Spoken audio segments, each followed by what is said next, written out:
You're tuned in to the TEMSA Leadership Podcast, where EMS professionals like you unlock the secrets to leading with confidence and impact. With your host, Eric Kloss, respected paramedic, leadership-focused nurse, national speaker, and two-time author, we tackle what it means to grow as a leader, starting with yourself. Don't miss an episode. Subscribe today and leave a comment below.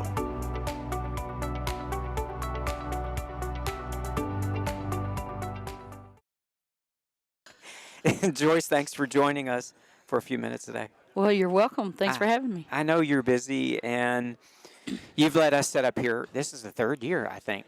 Yeah, I think so. Yeah, to be part of this conference. And you're the outgoing president. I am. Of TASA, and your service has been absolutely amazing. I know you're not going anywhere, but your position and you being able to allow us to be here. We've had so many people on. We've had some award winners on. And for you to be able to spend a couple of minutes, we're grateful. I know you're on a super tight time schedule. But for those that are not familiar with this conference, we have talked it up. One of the most beautiful places in Tennessee. There's several inches of snow on the ground. That's right. It's like a winter wonderland here. It's beautiful. And tell us about the conference, if you don't mind. Okay, so this is our annual conference. It's the Mid-Winter Leadership Conference, and basically it's designed for future leaders, current leaders, past leaders, or, we just providers. And so what we try to do here is we have it every year in February, and we've been here at the Park Vista for several years. And, I know we're going to be here for a couple more anyway, for sure. And, it's just, the conference has grown. When I first got into it, about 126 was like, hey, that's a good number. And this year we hit 293. Biggest. Well, biggest for me anyway. And Okay. The biggest that I've been in TASA probably somewhere around 15, 16 years, working on either on the board or on the executive committee. And this is the biggest for me, for sure.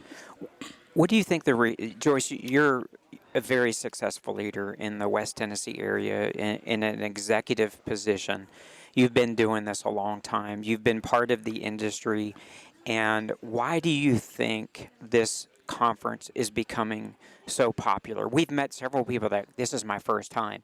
And I'm not a leader, but I wanted to come, or I'm new to you introduced us to several people that have been on here. Why the shift?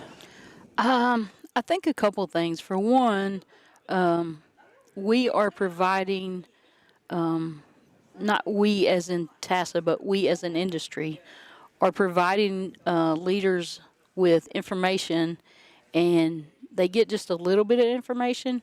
And so they want to come somewhere where they can network with other leaders. We all have issues. They're the same issues. They're going to vary just a little bit with each service. But I think that's the thing. And then I think our younger generation is engaged in becoming part of our leadership, and they want to grow. And, man, we had a great lineup this year. We talked, so far we've talked about strike teams and school shootings and, Suicide survivor Brianna's on the way. Yeah, it's going to be great. Yeah. So, I just think that, and the time of year is good. It's not a real busy time of year for folks, and it is Gatlinburg. Yeah. People like to come. Definitely. I think there is a significant leadership shift that we're experiencing.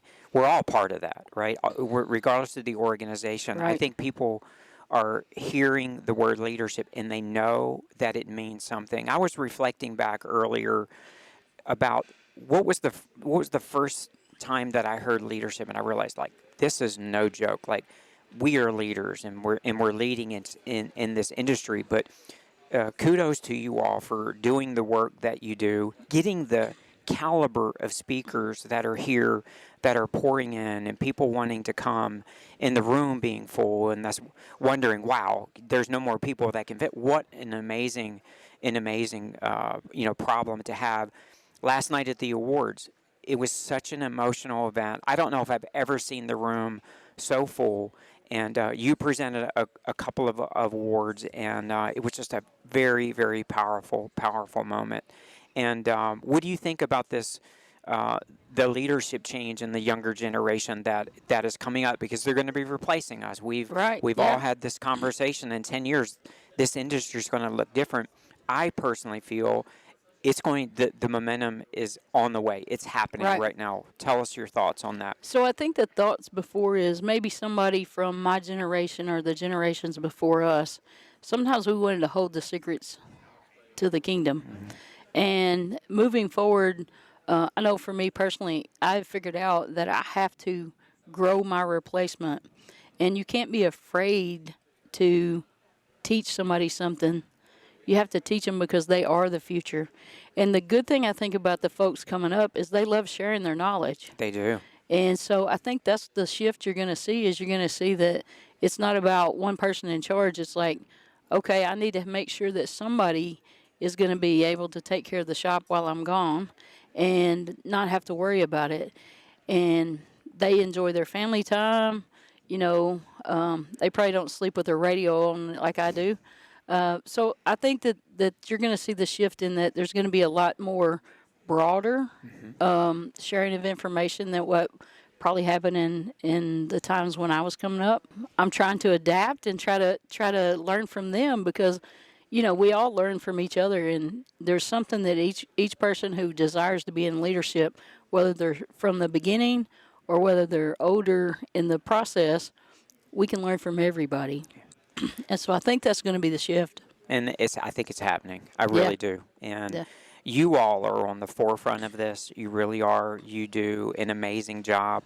We are, as we've said, as we've talked, you know, all of us together are making this thing better. And it seems like more and more people are wanting to be part of the challenges in the EMS. And I think we're in a great place. A lot more work to do, but there seems to just be people, like a magnet, people are starting to attract. Right. And you guys are doing that with this conference and all the leaders you have.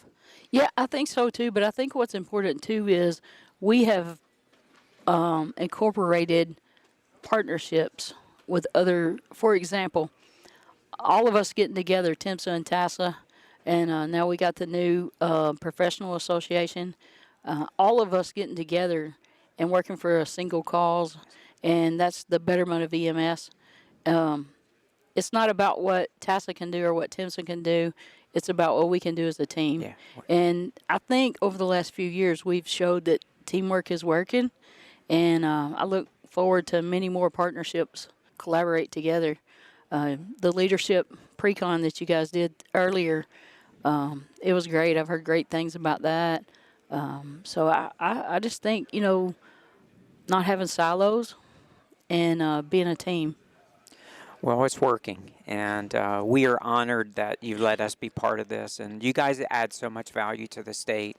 Please continue to do what you do, and for those that have never been here, they need to book early. That's right, and book they early. need to register, because this is one of those conferences that people don't need to miss. I mean, it is such a powerful thing, and the networking that is associated with this is just as important as the lectures. That's right. And the hallway conversations is amazing. So we're grateful for what it is that you do, Joyce, and your service here at TASA and your leadership. Well, I appreciate it. I appreciate you guys having me on. And if you, in a couple of weeks, the next year's conference will be posted for save the dates, and we look forward to starting to work on it soon. Well, we'll be saving the date. Hopefully, we'll be in the same place. And yeah, thanks for taking time out of your busy schedule, Joyce. And we'll see you again soon. Sounds good. Thank you, guys. Thank you. The look on his face, I know, says more than his words ever will. Yeah. Yes. Mm-hmm. So this is our opportunity to pick at him on the podcast, because he is the producer. I love it. He hates the camera. So everybody knows him, right?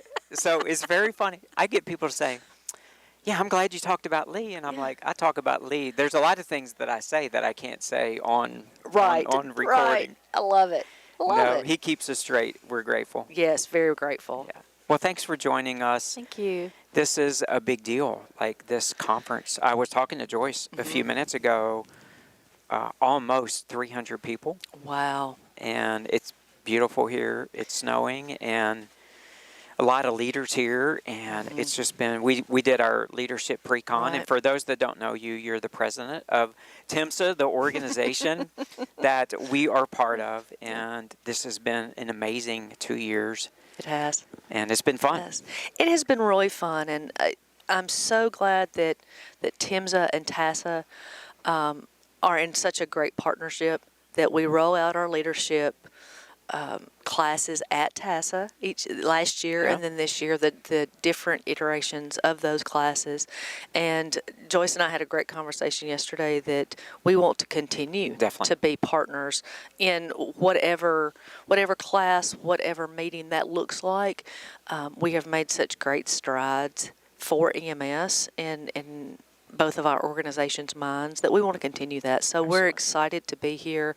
They always put on a great conference, and the snow is just an added bonus. I know, it's just amazing. She had mentioned the partnership, and just to be able to be here and to have the conversations. And one of the common themes, Shannon, that we talked about was the leadership momentum shift that has happened. There's been a lot of behind the scenes, but it's like the train is moving and the momentum is happening.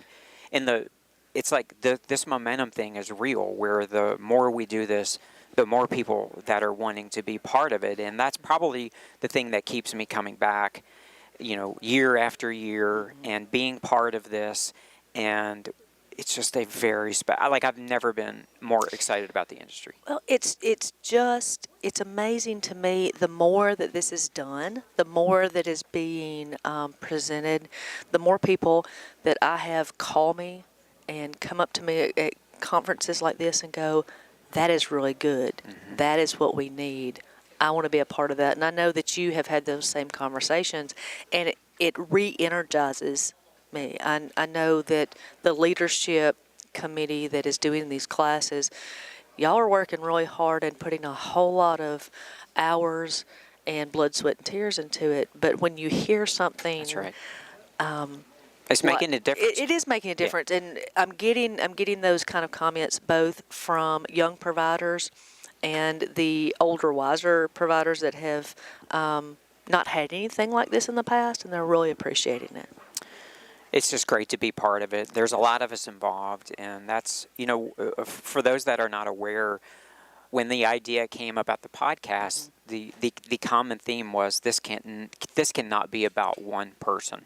This is about the industry. It's about having people on and talking and hearing their stories, and it's just a very, very, very, very special. We were actually talking to a guy today in the hall. We didn't have it recorded. That is way East Tennessee in the mountains, has just a couple of ambulances. And I listen to y'all's podcast, and I listen to the people that are on, and we are just appreciative. And that's why we do it, right? Yeah, we'll never know the impact. No. And one of the things that I wanted to mention and have you talk about is the conference, the yearly TEMSA conference that is going to be this year again. And this one feels a little bit different in a big way. I would love for you to kind of, just for those that have never attended, because I know we have people outside of Tennessee that listen to this, do you mind talking about what's getting ready to happen? A lot of work's being done, by the way. Absolutely. And let me talk about the conference proper, and then I'm going to talk about some special pre-cons we have. The conference is going to be in Murfreesboro, Tennessee at the Embassy Suites, where we have had it the last several years. The dates are a little bit later in the year this year. They are July 30th through July 29th. It's a 3-day conference, but the beauty of having a 3-day conference, you can come to 1 day, you can come to 2 days, you can come to 3 days, depending on both your interest or your needs. So the first day, we're going to do our leadership class that was rolled out here at TASA. Last year, right? Yes. And so we're going to be doing that as our leadership track. It's a full day of leadership learning together. And so we do that on day 1, which is the 29th, Wednesday the 29th. On July 30th, which is the Thursday, we do our instructor coordinator education track. And we are very excited this year because the Foam Frat group is coming in, and they are doing our instructor education piece. So all day Thursday. So there's the 2 parts. And then on Friday, we are very, very excited because we are doing 3 tracks. We're doing 3 whole days. One day, 3 tracks, 3 full tracks like in 3 one conferences, day. Yes, yeah. 3 conferences. And we're doing one that is strictly pediatrics, one that is critical care. And the foam frat guys are doing the critical care track. And then we are also doing a mobile integrated health and community paramedicine track, which was new to our conference last year, but the feedback and the need and the want for those topics. So we're doing those 3 tracks on Friday. And we're very, very excited. And we're getting geared up. We always come to TASA and then just plunge head on into our conference prep. But I mentioned that we are doing some pre-conference things, and you and I are going to have a conversation about one of them. I want you to tee this up, but we are also doing an EMT instructor coordinator course, which a lot of people that want an instructor coordinator certification can come and get that as a pre-con. You don't have to attend the conference, but we would love for you to stay. And we're doing that the Tuesday before. Okay. But the most exciting part of that week is something that you and I have worked on. Yes. Yeah. I'll let you tee that up. Okay, I will tee it up. So to kind of level set for everybody listening to this leadership project is not an accident. It's not one person. Right. We all got together, and I say we, there are very established leaders that were very successful, probably had 20, 30 years, and we all sat at the table, and we continue to sit at the table to bounce the ideas, and this is how this whole thing was morphed about the whole leadership project. So one of the last times that we met, we were looking at how do we make an impact, and what are we missing?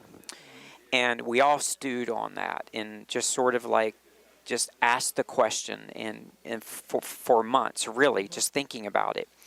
And the idea was birthed about it is getting the students.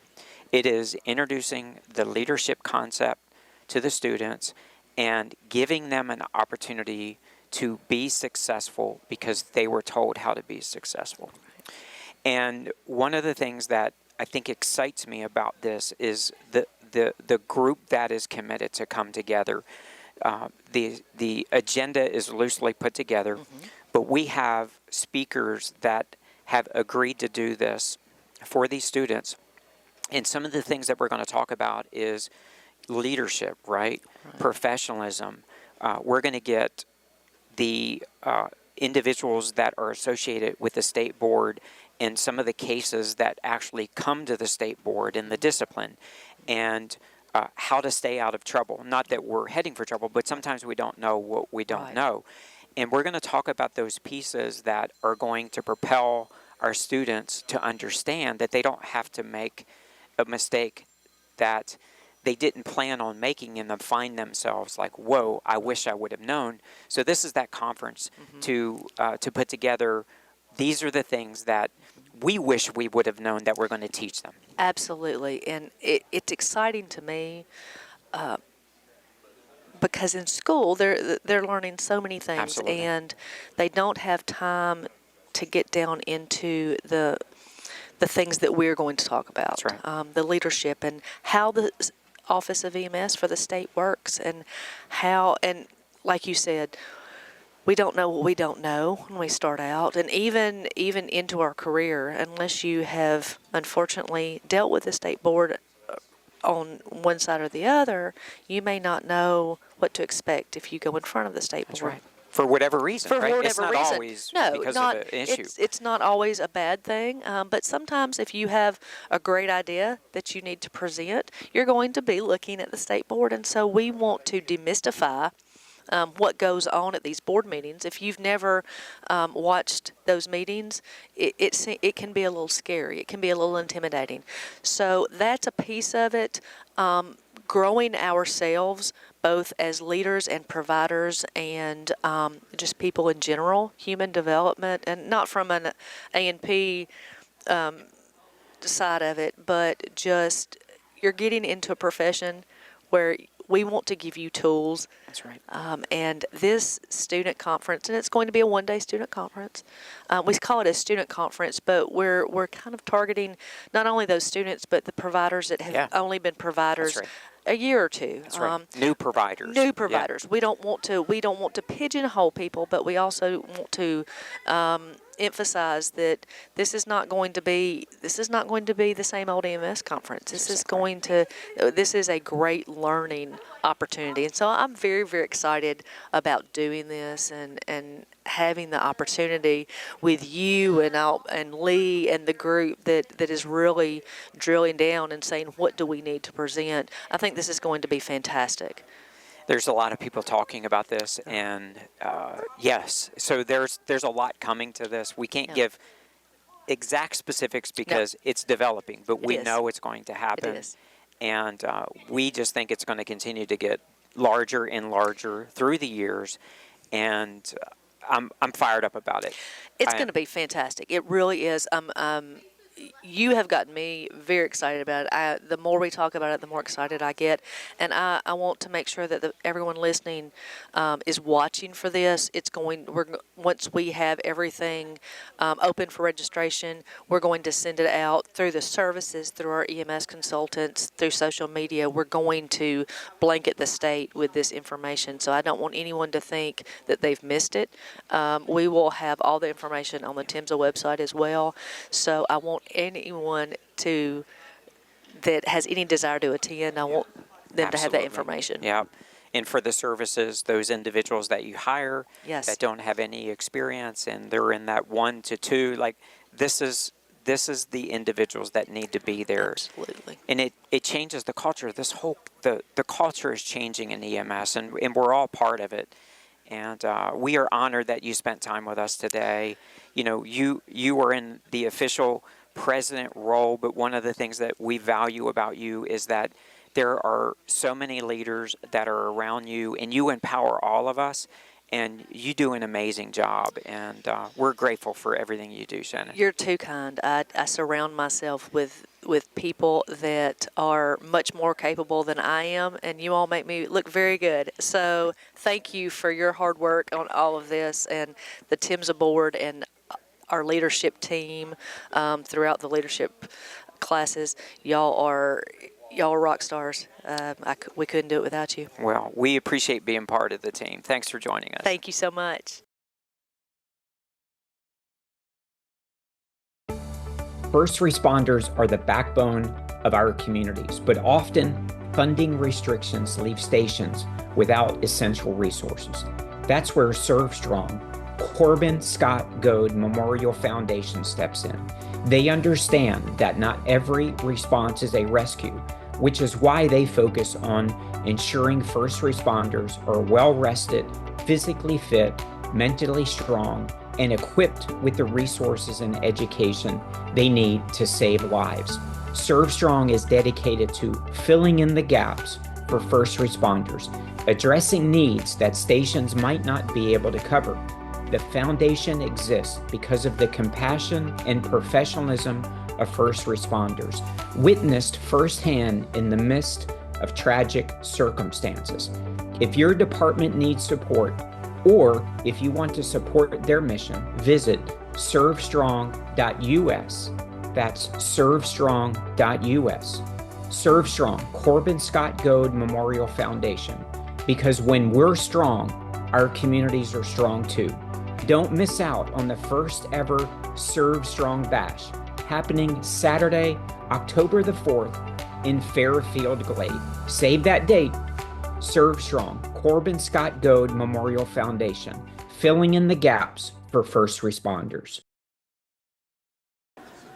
Brianna, thank you for hanging out with us today. Thanks for having me. So for those that are listening to this and they haven't heard your episode, you are the episode that we just recorded. It was released in March. No. In February, yes. Beginning in of February. February. Yeah, it was just a few weeks ago. Yeah. And we have gotten crazy feedback from that. It's been so good. And it's traveled the show dog world. Is that right? It has. It is? It has reached a lot of people. Yeah. So your story you got to share, and I'll everybody, if you haven't heard the story, you need to go back and listen to the podcast. I was a mess, like right away. Like right before we even started, I was crying. And but the overall summary is you are the only survivor of a massive trauma from jumping from a bridge in Franklin, Tennessee.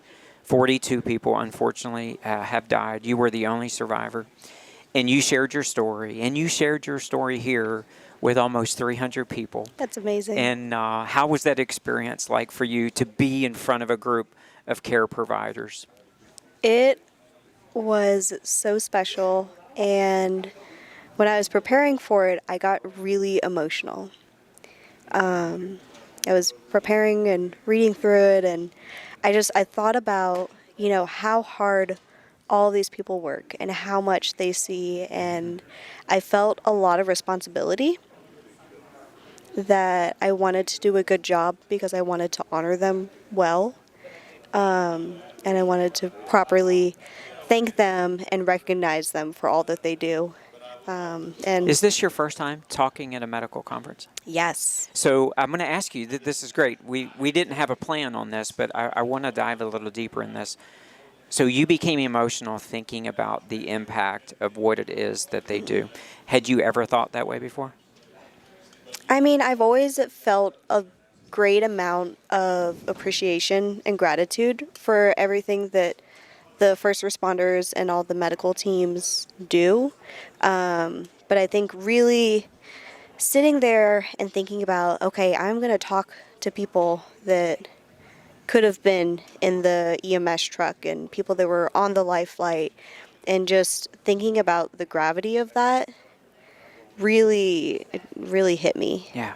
You think that was a good thing for you? I think that was really good. I think it really got me in the right mindset and helped me really prepare and become... It's interesting you say that, because the emotional part in the beginning of the podcast that we did probably brought to life all of the feelings that I had from picking up people like you that had either were severely injured or did not survive. And that's what came to my mind, because for me to be in this seat and talk to someone that survived something they shouldn't have survived. Yeah. Was overwhelming like that for me. And that's why I completely lost it right away. So for you to be able to feel that, I'm glad you this is weird, but I'm glad you had that realization. No, I really am too. And I think I don't want to say it makes you take it more seriously, but you understand the weight of it. Yes. And Yes. all of these people and how hard they work and the work that they do, which is a lot of times is a very thankless job. The weird thing to that, I'll just share with you, is you were very, very badly injured, and your family, everybody's involved, and you're living the experience. You are the person they're caring for. And for the provider, we may pick someone like you up, and we take you to the hospital, and we drop you off. But then that's it. That's all they see. And then we have to get ready. Yes. And then we have to get ready, and we go do it again. And then we do it, and then we go home, and we have to live a normal life. And you can't. You can't turn it off. Yeah. And so that it's fascinating that impacted you that way. And but in getting back to the good that you're doing is that we very rarely get to talk to any of the patients that we've cared for or like patients. And your story is so powerful and unusual and spiritual, all of it combined, right? Where you shouldn't have survived and no one has ever survived. And here you are, a true miracle. If someone doesn't have a faith, they listen to your story. All they can believe. They can believe. Yeah. And so to be able to have someone like you be able to be vulnerable and to share, but not be medical, is such a powerful thing that adds value to us. That makes it feel like it is worth doing what we do, as hard as it is. So, but yeah, that we talk for almost an hour. We could talk an hour more. I already know. It's just so easy to talk to you. And so what's happening with you right now? You've done this conference. You and your husband, Robbie, he's got the headsets on. He's watching this. I wish everybody could see him. He's got like awesome beard, by the way. And so what's happening in y'all's life? Something positive, I'm assuming. Yes. Tell us what that is. So we are pregnant. Oh. I am pregnant. We are having a baby. And I am 13 weeks. I'm due the end of August. You're glowing, by the way. Robbie, you're glowing. So this good. Is such a big deal. That might be the bald head that's glowing, but I did not say that. Yeah, so what's it like? it's so cool. And it really, in a way, brings things full circle. Okay. And it's something I talked about at the end of my presentation today of, here is what's happened, here's how far I've come, and here's where I am now. And I get to show a picture of, hey, here's my husband and I. We got married last May. Things do get better, and it turns around, and, they don't stay this way forever. This feeling that you have right now doesn't stay forever. And I got to show the picture of my husband and I and say, oh, by the way, now we're expecting our first child. Oh, my gosh. And it's so beautiful. And we are so excited just to have a family together. And my family is overjoyed. I can even imagine. My mom is off the charts. Off the charts. As she needs to be. Yeah. I mean, the impact of this baby, whatever it is, coming into this world, it's gonna be so you're loved. a miracle. You guys are going to be crying for days. Oh my gosh! I mean, absolutely. it is going to be an absolute. Yeah. Need the Kleenex, need the mops, but you know what? What a special thing. I love it. I'm so excited to enter this next chapter and start this new journey together. Well, we are grateful that you came to the conference and added value to us. And we're so thankful that you guys are getting ready to have an addition to the family. We know you guys are going to be awesome parents. This experience, I know from knowing you, has made you so strong to be able to help not just you getting through it and getting other people to encourage them that they don't have to sit in darkness. Like you said, you have blinders on, but you're showing people how to take the blinders off to be able to see that help is available and it's worth it. And you're a testament of that. And we wanted to thank you. Thank you. I really appreciate it. Well, absolutely. Well, y'all have a great time in snowy Gatlinburg. It's beautiful. It's absolutely gorgeous. And we look forward to hearing about your journey. And Keep we'll you have to have you on updated. again soon. Please do. Please do. Thank you. Thank you. These chairs are too big for me, man. I need like a high chair or something.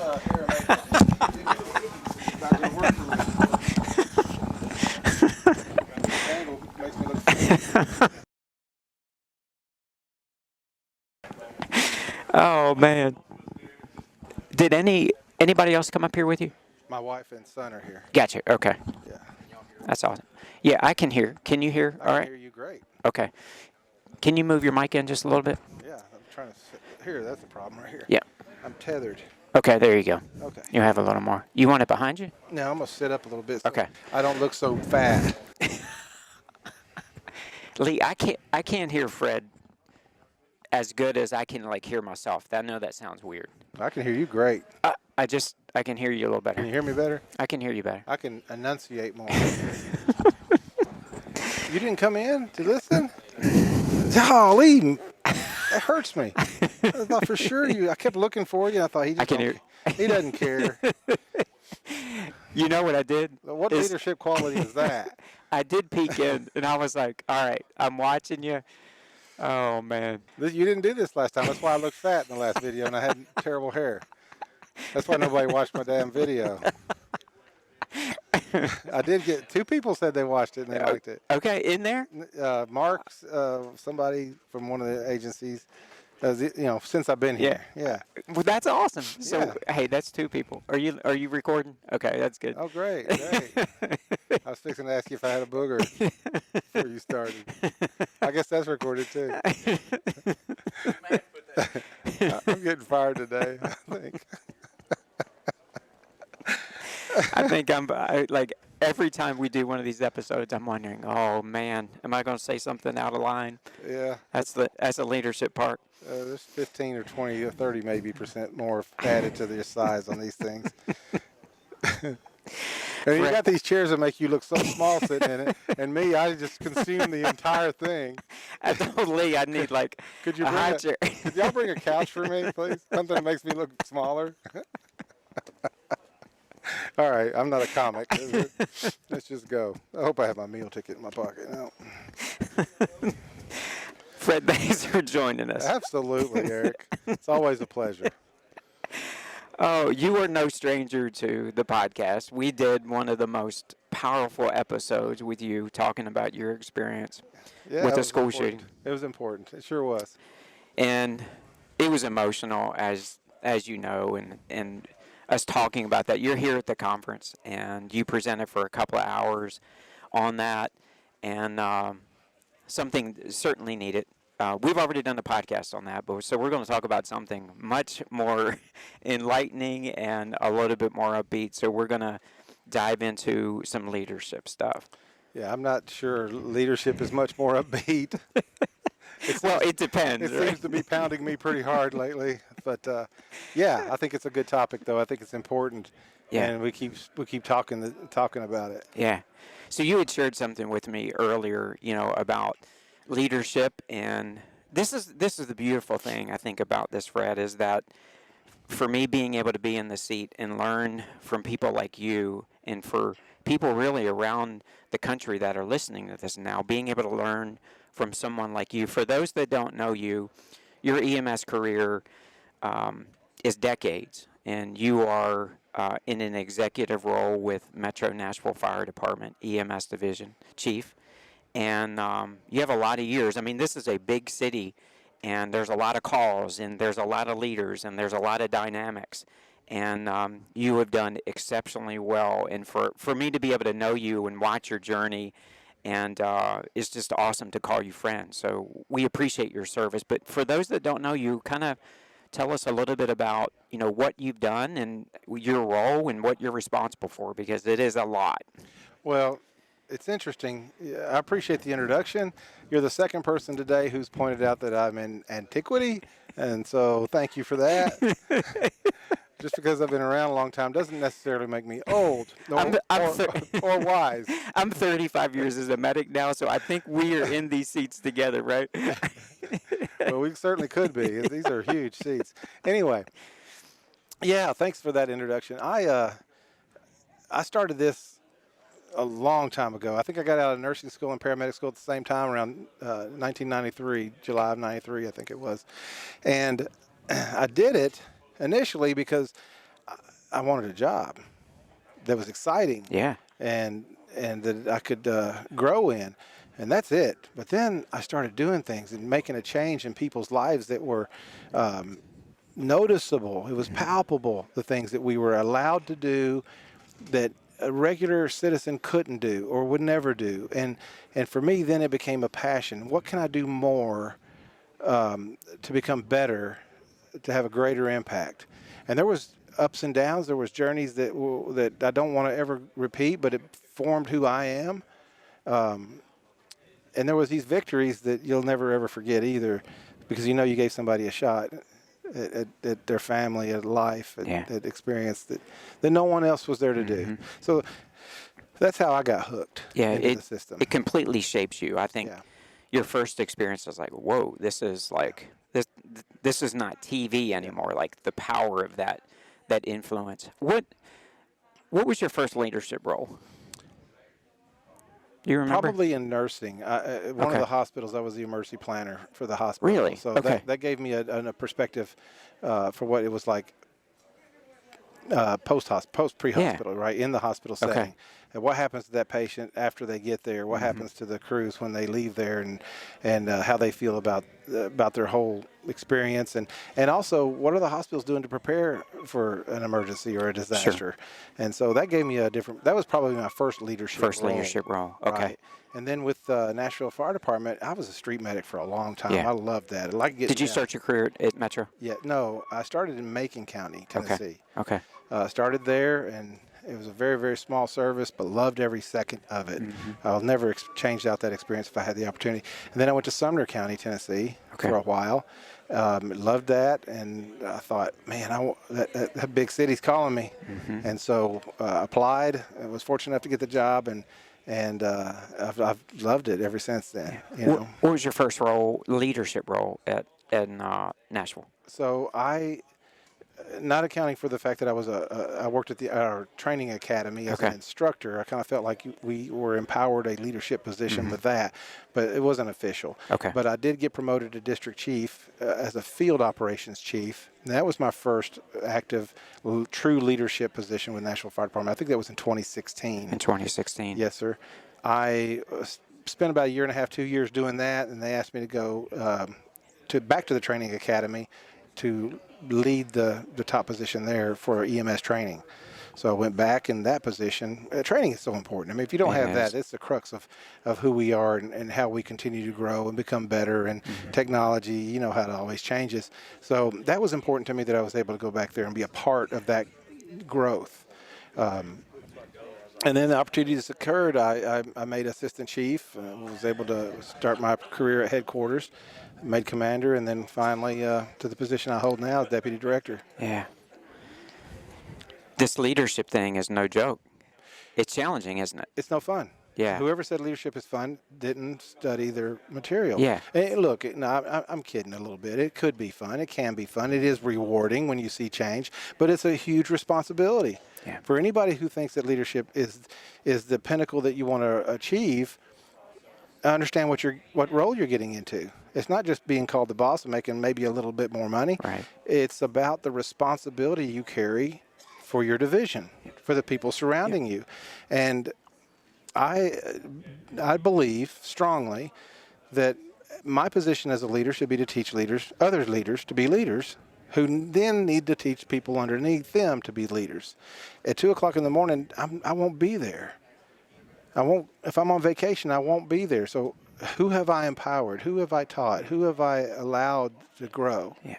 I can't be, I'm the boss, and that's the way it's going to be. One of the things we discussed in the conference today was, if I'm expected to be the leader at every response that I go to, or every bad call, who else grows? That's right. Who else learns that the depth of what a responsible act would be? And I don't know if I'm saying that right, because it's so important to me that the people that work for me understand that I'm not going to take the helm every single time. You may want me to. It's natural to say, "Oh gosh, I'm glad you're here. You're the boss."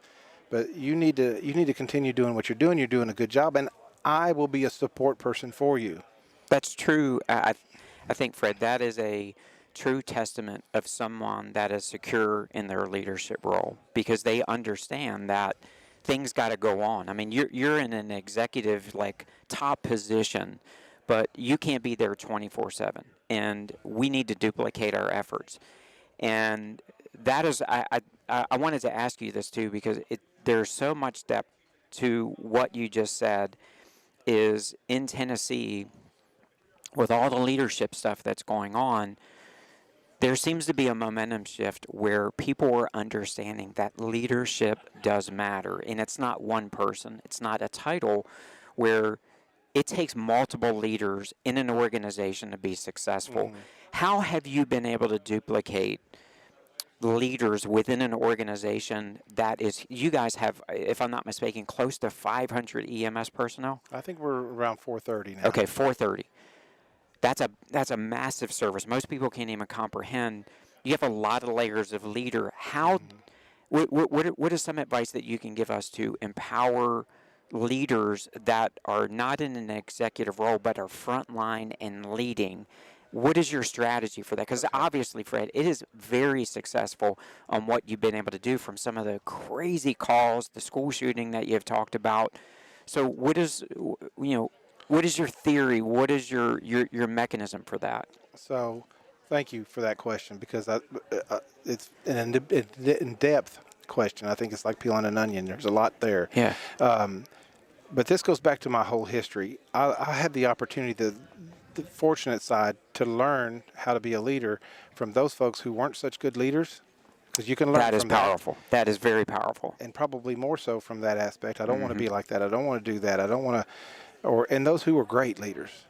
And by being that constant observer of personalities and styles, and then going to school, and then what you're doing by forging this whole leadership idea, the concept that we've got to be able to get our heads around, what does that truly mean?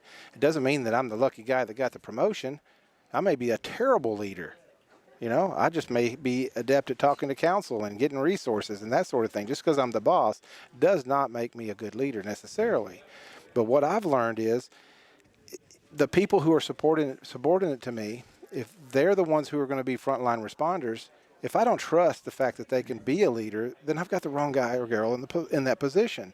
I need to have the intestinal fortitude to be able to say, look, you're doing a great job. I don't need to take this over. Continue doing what you're doing. We use the Covenant shooting, for example. When I got there, I did a face-to-face. It's important that I know what's going on. Tell me what's happening. The incident commander did. I said, I'll be your support person. If you need something, I'm right here. Continue doing what you're doing. Allow those people to not only know that you have confidence in them as their boss, but it also makes your subordinates understand that they have a role to play. That's right. You're empowering them. You're empowering them, and they have responsibility and accountability. Right. So they're going to want to get out there and learn this. They know that the spotlight's on them. It's perfectly normal. It's perfectly natural for somebody to see you coming as the top person in your department and say, here, man, here's the reins.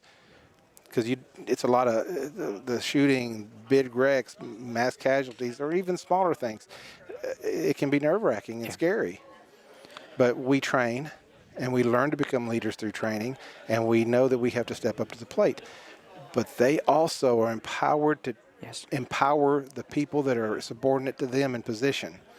And once we develop this whole dynamic, a chasm of leaders, then we can talk about things. Hey, Chief Smith or Fred, I don't really like the way you did that. And that's okay, because I need to learn too. Right. Because I made the position, they put the badge on me. That's right. It doesn't mean that I'm the best leader that's ever been. We're all learning all the time. And podcasts like your own, when I watch yours, I'm thinking, hey, that's a great idea. I'm going to take it as my own. No, it's great. Yeah. Because it makes it's a different perspective that people have from other life experiences. And if I get wrapped up in thinking that my decisions, it's my decision and that's it, doesn't always work out that well. You have created an amazing culture, and I think you're the perfect example of that. A lot of leaders within the state, the culture is changing, and I'm proud to call you friend. Thank you I know you just came off the stage and I grabbed you and I was like, spend a few minutes, but anytime I get to be with you and for you to be able to share with thousands of people, I'm grateful, man. You are a rock star leader, and I appreciate you saying that. I hope my boss is watching. But thank you for this opportunity. I really always enjoy a few minutes with you. You what you're doing for the state and beyond, really, because your podcast, I think, reaches every state in the country. It's only going to help people become better. That's right. But I think as leaders, if we call ourselves that, the best part of us is just knowing that is adapting some humility. That's right. And knowing that if I'm the leader, doesn't necessarily mean I'm always right. That's right. And so we share that, and we learn from podcasts, from getting to these conferences, and to sharing our thoughts and ideas with others. And we all have the same common goal. It's to get better and to raise these new people up to take our jobs one day. Well, I won't say this as my quote. I'll steal it from Chief Swan. He says, some of my greatest improvements have come from my greatest failures. As long as I keep that in mind, I know that I can mess up and turn around and try to fix it. So good. Thank you, Fred. Yeah. We're honored that you joined us Oh, today. yeah, it's always a pleasure.